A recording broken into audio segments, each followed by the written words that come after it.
وأراقب الرحمن جل جلاله وتقدست أسماؤه وتعالى وأكون للوطن الحبيب مشيدا أنمى إليه. جب ساری دنیا سو جاتی تھی تو حضرت عمر رضی اللہ تعالیٰ عنہ گھر سے باہر نکلتے تھے، گشت کیا کرتے تھے، گھوما کرتے تھے کہ کوئی گھر ایسا نہیں جس گھر میں معصوم بچے ہوں، یتیم اور بیوہ عورت رہتی ہو، جس گھر میں چولہا تک نہیں جلا ہو، بچے بھوکا سویا ہو. کل قیامت کا دن ہوگا، میدان محشر لگے گی اور اس گھر کے خاتون و بیوہ عورت کل قیامت کے دن میدان محشر میں میری گریبان کو تھام لے گی اور کہے گی کہ اے پروردگار عالم، اس عمر کی خلافت میں میرے بچے نے ایک رات بھوکا سویا تھا. یہ سوچ کر کہ امیر المومنین گشت کیا کرتے تھے.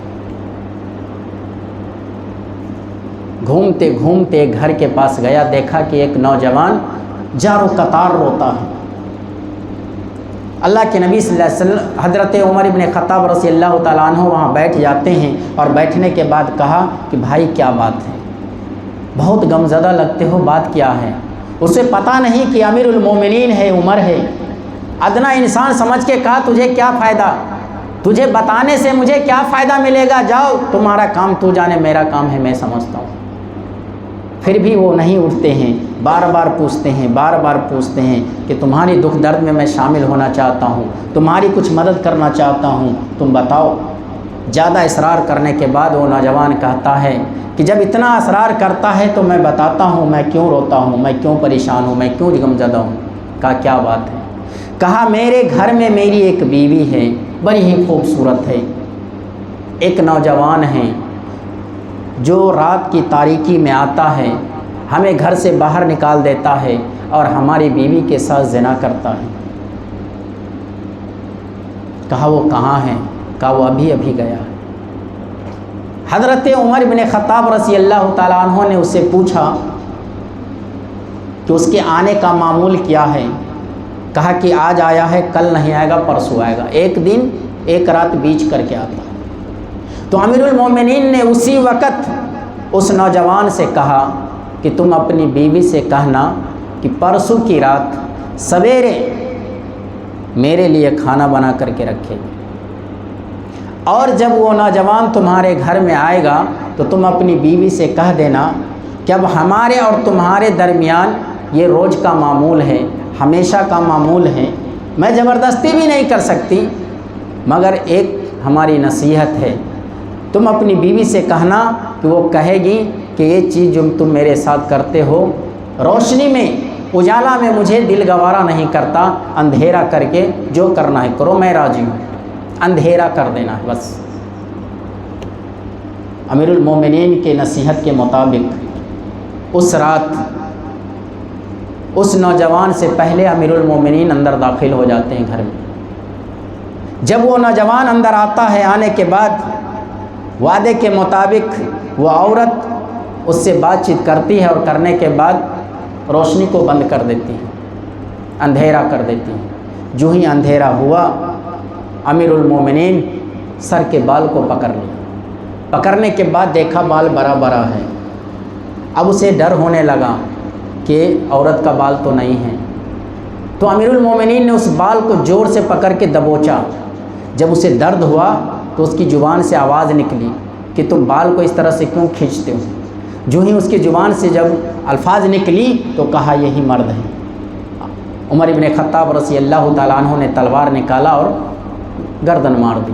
گردن مارنے کے بعد زمین پہ گرے، روشنی جلائی، جلانے کے بعد اس کے چہرے کو دیکھا اور دیکھنے کے بعد آسمان کی طرف نظر کو اٹھایا اور کہا الحمدللہ، اللہ تیرا شکر ہے. اور کہا کہ تم دسترخوان لگاؤ، میں کھانا کھانا چاہتا ہوں. دسترخوان لگایا، اس لاش کے سامنے امیر المومنین نے کھانا کھایا، اور کھانا کھانے کے بعد جب چلنے لگے تو نوجوان اسے پکڑ لیا اور کہا کہ اس سے جتنا پریشان میں پہلے تھا اس سے زیادہ تو اب ہو گیا ہوں. جب امیر المومنین کو پتہ چلے گا کہ ہمارے گھر میں خون ہو گیا ہے، مرڈر ہو گیا ہے، پھر ہماری خیر نہیں. کہا کچھ نہیں ہوگا، اس کا ٹھکانہ لگا دو. کہا چلو کوئی بات نہیں. کہا آپ سے 3 سوال ہیں. کہا سوال کیا ہے؟ کہا جب کوئی مسلمان کو جب موت کی خبر ملتی ہے تو انا للہ و انا الیہ راجعون پڑھتا ہے. آپ نے الحمدللہ پڑھا ہے. کہا آپ نے خون سے پورے گھر میں جو ہے خون ٹپک رہا ہے، لاش سامنے پڑا ہوا ہے، پھر آپ نے اس کے سامنے کھانا کھایا ہے، بات کیا؟ ہم کو اس کا جواب چاہیے. یہ امیر المومنین عمر ابن خطاب رضی اللہ تعالیٰ عنہ بیان کرتے ہیں، جب وہ نوجوان امیر المومنین عمر ابن خطاب رضی اللہ تعالیٰ عنہ سے سوال کرتے ہیں کہ جب آپ نے اس لاش کو دیکھا، اس جنازے کو دیکھا ہے تو آپ نے الحمدللہ کیوں کہا؟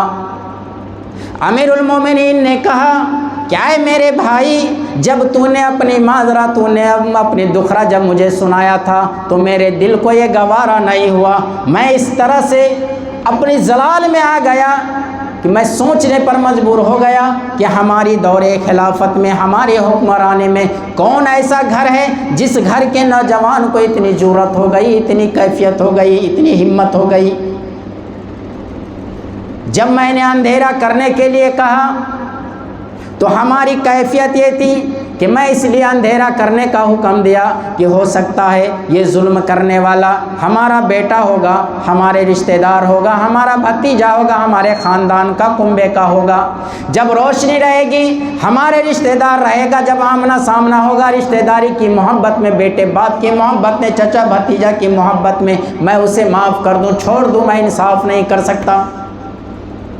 جب میں نے اندھیرے میں اس لیے وار کیا کہ میرا بیٹا ہو، بھتیجا کوئی بھی ہوگا، میں اس کا انصاف دلانے کا کام کروں گا. جب میں نے اسے گردن مار دی، جب اس لاش کو نیچے گرا دیا، جب روشنی ہوئی، جب میں نے اس کے چہرے کو دیکھا تو میں نے دیکھا یہ ہمارے خاندان سے نہیں، ہمارے قبیلے سے نہیں، ہمارے کنبے سے نہیں ہے. تب میں نے اللہ تبارک و تعالیٰ کا شکر ادا کیا کہ الحمدللہ اللہ تیرا شکر ہے، یہ میرے خاندان سے نہیں ہے، میرے کنبے سے، میرے رشتہ دار سے نہیں ہے. کہا آپ نے جنازے کے لاش کے سامنے کھانا کیسے کھایا؟ کہا جس دن تو نے مجھ سے کہا اسی دن میں نے روزے کی نیت کر لی کہ جب تک میں اسے انصاف نہیں دلاؤں گا میں پانی کا ایک قطرہ تک اپنے حلق سے نہیں اتاروں. یہ کیوں کرتے تھے؟ جنت پانے کے لیے، کہ میری دور خلافت میں کوئی گھر ایسا نہ بچے کہ کل قیامت کے دن میدان محشر میں ہمیں پکڑ لے.